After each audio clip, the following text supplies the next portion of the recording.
Bonjour à tous, c'est Romain, bienvenue sur Job Teaser pour un nouvel épisode de Meet the Expert, l'interview pour tout comprendre des réalités et des enjeux d'un métier. Mon expert du jour, c'est Vianney. Il est conducteur de travaux chez Fayat Bâtiment, le premier groupe français indépendant de construction. Il va tout nous présenter sur ce métier qu'il a découvert pendant ses stages en entreprise durant ses études en école d'ingénieur. Bonjour Vianney, comment ça va? Bonjour Romain, ça va, merci. Merci en tout cas à toi d'être là.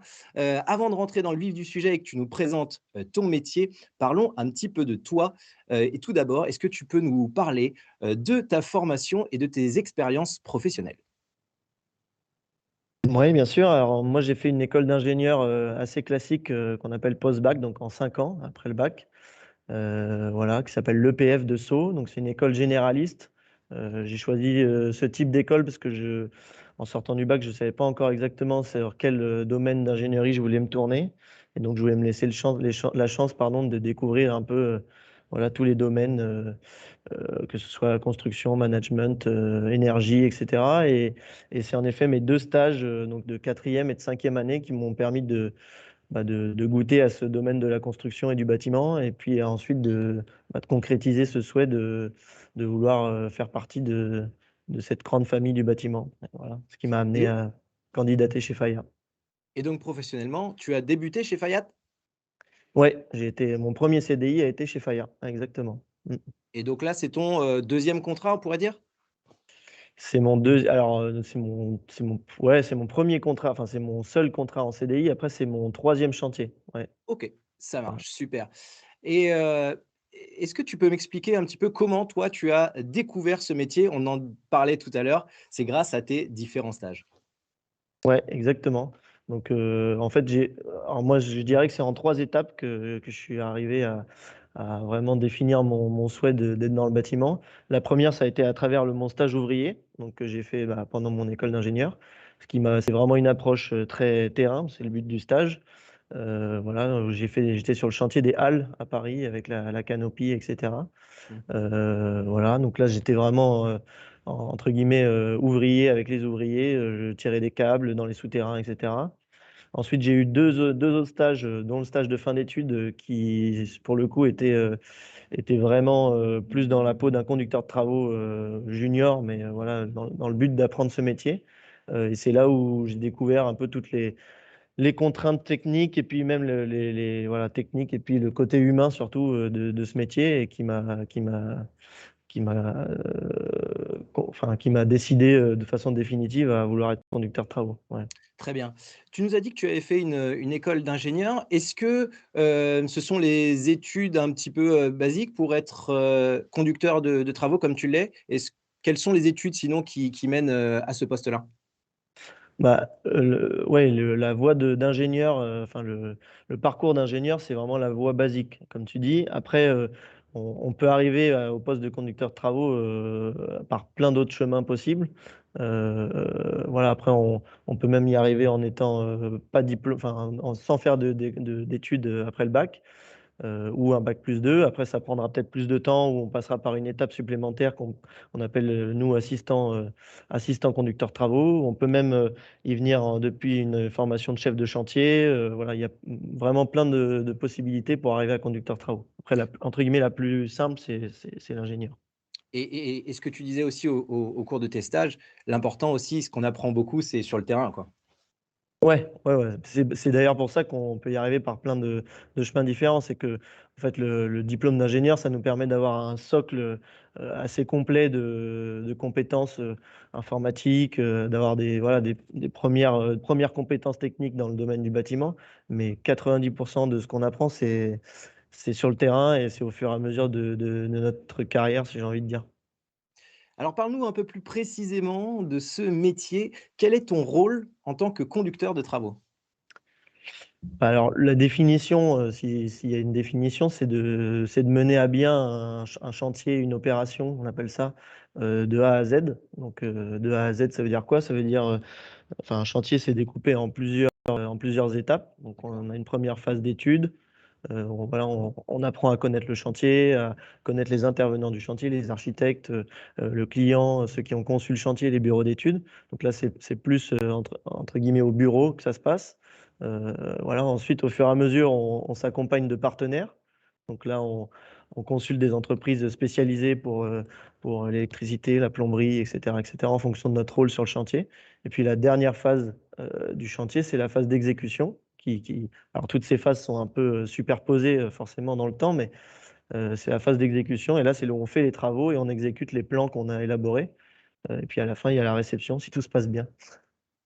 Et est-ce qu'il y a d'autres, est-ce que parce que, comment ça se passe la hiérarchie par rapport à ce métier-là?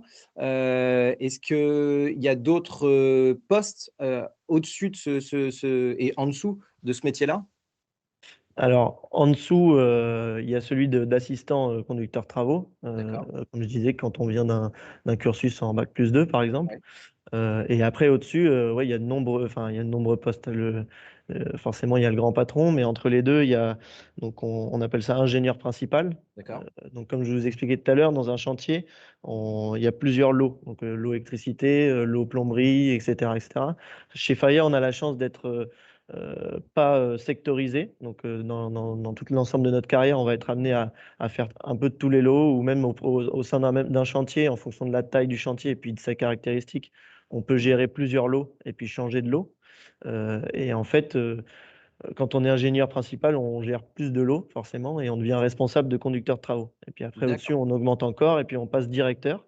Et directeur, enfin, il y a encore une ou deux étapes, mais qui sont moins significatives. Et directeur, on gère vraiment un chantier dans sa globalité, donc avec le côté financier, le côté relations clients, etc. OK, et au quotidien, précisément, quelles sont tes missions? Alors mes missions au quotidien, alors elles sont un peu différentes en fonction de la phase du chantier, comme je vous expliquais, pour résumer, en fait, c'est d'accompagner les entreprises partenaires et de faire en fait le coordinateur entre tous les intervenants du chantier. Donc en fait, mon rôle, c'est d'aller voir l'architecte, de voir un peu ce qu'il souhaite, retranscrire à mes compagnons, à mes ouvriers sur le terrain. Ensuite, de discuter avec le chargé d'affaires de l'entreprise pour voir le côté financier. Ensuite, d'aller rediscuter avec mon client, qui est lui plutôt quelqu'un de financier, un banquier, un fonds d'investissement. Voilà, le but, c'est de coordonner un peu tous ces intervenants. Très bien, c'est très clair. Moi, j'ai une petite question, pour toi, parce que tu as l'air d'en parler avec beaucoup de passion. Qu'est-ce que tu apprécies dans ce métier et voilà, pourquoi tu as été, vers ce métier-là? Alors, après réflexion, parce que sur le moment, on aime sans savoir trop pourquoi on aime, mais quand on se pose la question, moi, je pense que ce qui me plaît le plus, c'est le côté humain de ce métier, qui est aussi combiné avec de la technique, parce que comme on fait des études d'ingénieur, c'est aussi parce qu'on est intéressé par le côté scientifique, mais ce côté humain et ce côté, on parle à plein de personnes différentes, et surtout qui viennent de milieux, et puis qui ont voilà, c'est des modes de langage et de communication super différents. Et puis on passe d'une personne à une autre, entre guillemets, d'une heure à une autre aussi dans la journée. C'est-à-dire que c'est pas, voilà, et puis ce côté diversifié, c'est vraiment, je trouve, très enrichissant et très agréable au quotidien. Ouais, ce que tu nous disais tout à l'heure, chez Faya, on vous propose de travailler sur des lots différents et du coup, on peut voir, différentes choses, selon les travaux et selon les lots sur lesquels on travaille, je suppose. Exactement, ouais, ça permet de Heu, pas rester sectorisé, quoi. Très bien. Dans ton quotidien, je suis persuadé que tu es confronté parfois à des difficultés, des challenges. Qu'est-ce qui est le plus, compliqué, difficile dans ce métier? Alors, le plus compliqué, de façon précise, je sais pas trop, pour moi, c'est peut-être le fait de devoir, toujours être dans l'urgence et de Mmh. combiner, en fait, oui, en fait, de combiner le côté, chantier, urgence, parce qu'on est quand même, voilà, c'est un métier entre guillemets «d'homme», c'est-à-dire qu'on est toujours dans, comme je disais, dans la communication, mais du coup aussi parfois dans le clash avec les gens, avec les compagnons, avec les ouvriers, parce qu'il y a de la pression, et cetera. Donc, on doit respecter un planning. Forcément, on est également sous pression, mais aussi le côté, enfin, la balance entre cette pression et ce planning, et puis la rigueur qu'on doit mettre dans notre travail, parce qu'on n'a pas le droit de couler le béton 3 cm à côté. sinon c'est moins bien et moins joli. Et du coup, voilà, dans la précipitation, il faut aussi être très rigoureux. Et pour moi, c'est l'équilibre entre les deux qui est le plus dur à trouver.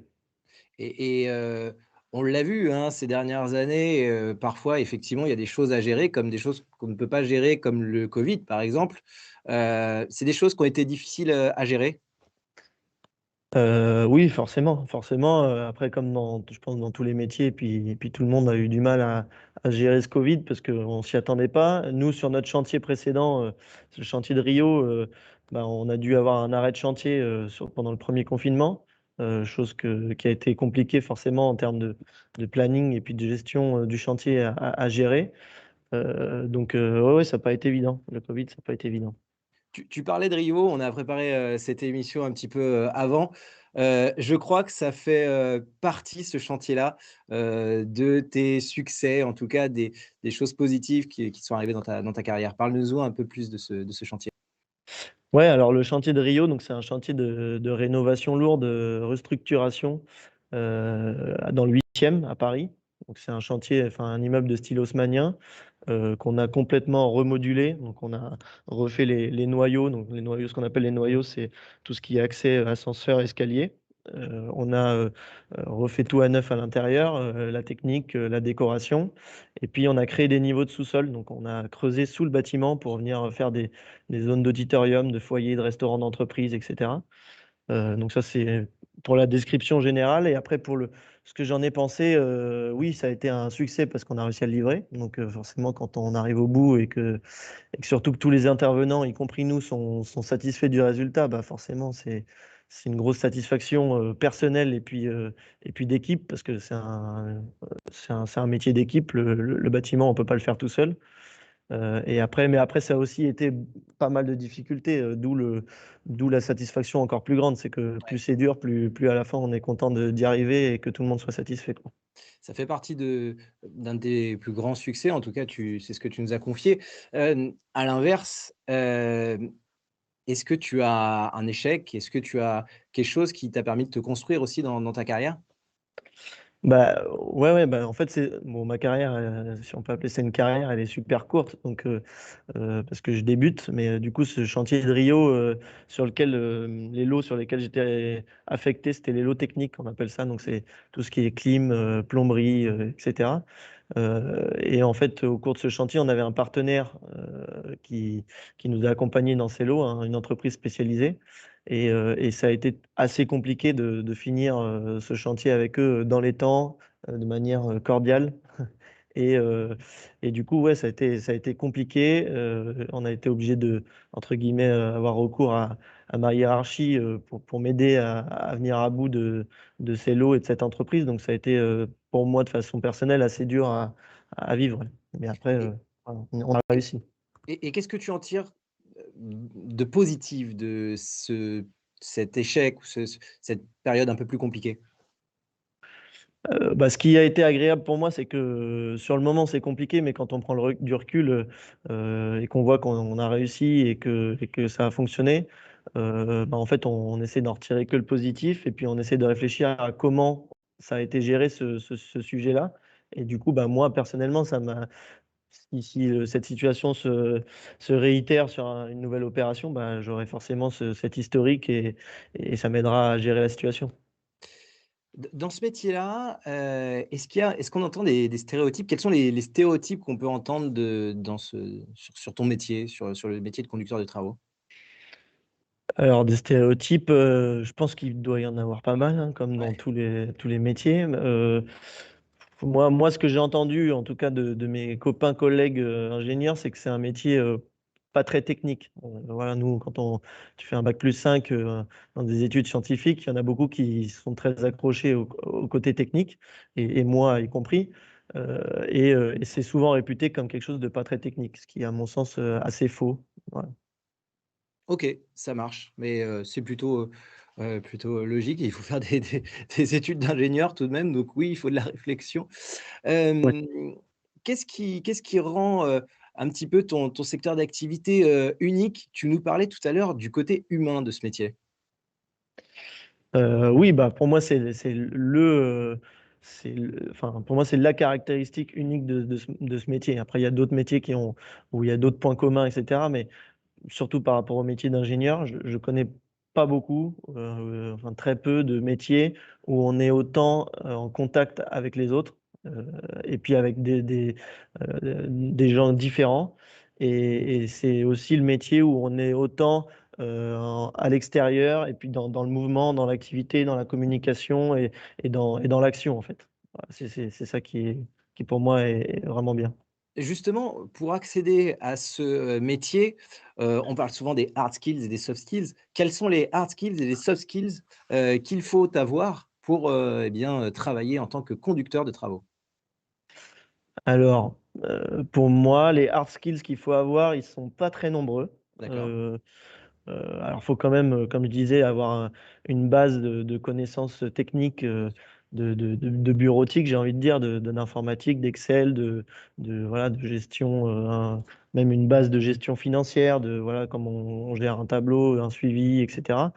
Même des bases de management, voilà, des bases dans tout un peu, voilà. Mais il n'y a pas besoin d'être expert dans quoi que ce soit, ni même dans le bâtiment pour être ingénieur travaux. D'accord, et mais c'est quand même ce que tu peux apprendre, oui, parce que toi, tu viens d'une école généraliste, c'est ce que tu nous expliquais au début, et que tu as appris vraiment, sur le tas au fil de tes expériences et au fil de tes stages. Hem Et du coup, en soft skills, les soft skills, c'est les choses qu'on peut, développer, personnellement. Quels sont pour toi les soft skills qu'il faut, réunir pour, être conducteur de travaux? Alors, pour le coup, je pense qu'ils sont assez nombreux, parce que c'est, comme je disais, un métier qu'on apprend sur le tas. Et puis sur le terrain. Donc, si on veut vraiment apprendre vite et puis progresser et puis voilà, enfin, s'enrichir de compétences techniques, les soft skills, je dirais, être rigoureux. Pour moi, c'est le premier, le plus important. Être adaptable aux contraintes. Qu'est-ce que je pense qu'il faut aussi être motivé, mais ça, c'est un peu une généralité à beaucoup de métiers, je pense. Il faut être dynamique, parce que comme je disais, on est toujours dans l'action. Il ne faut pas, être un peu flemmard sur sa chaise. Voilà, s'il faut sortir quand il fait froid sur le chantier, il faut y aller. Donc il faut, voilà, je pense que c'est dans les grandes lignes, c'est les soft skills, qui me paraissent le plus évidents. Et justement, tout à l'heure, on parlait des hard skills. Pour être, toujours, eh bien, haut niveau, je suppose qu'il faut continuer à se former, jour après jour. Comment on fait pour rester informé et se former, tout au long de sa carrière, chez Faya et en tant que conducteur de travaux? Alors chez Faya, on a la chance d'avoir pas mal de formations, D'accord. qui nous aident qui sont vraiment, des formations dirigées terrain. Enfin terrain, quand je dis terrain, c'est adapté au chantier. Donc en fonction du poste qu'on occupe, sur le chantier X, on peut nous proposer des formations de gestion financière, voilà, enfin même de direction de travaux ou même, un peu plus de façon plus diversifiée de secouristes du travail, parce qu'on en a besoin sur les chantiers, voilà, c'est vraiment, tourné assez terrain et pratique.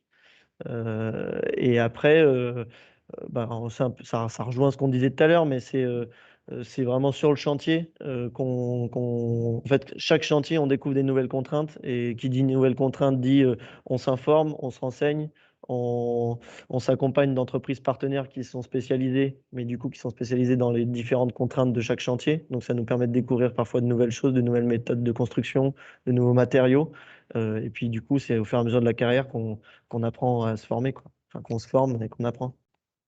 Dans quel type d'entreprise on peut, tenter une carrière de conducteur de travaux? Vraiment dans les entreprises du BTP? Alors, enfin, je pense que le terme conducteur de travaux, c'est réservé aux entreprises de BTP, D'accord. et de TP, travaux publics.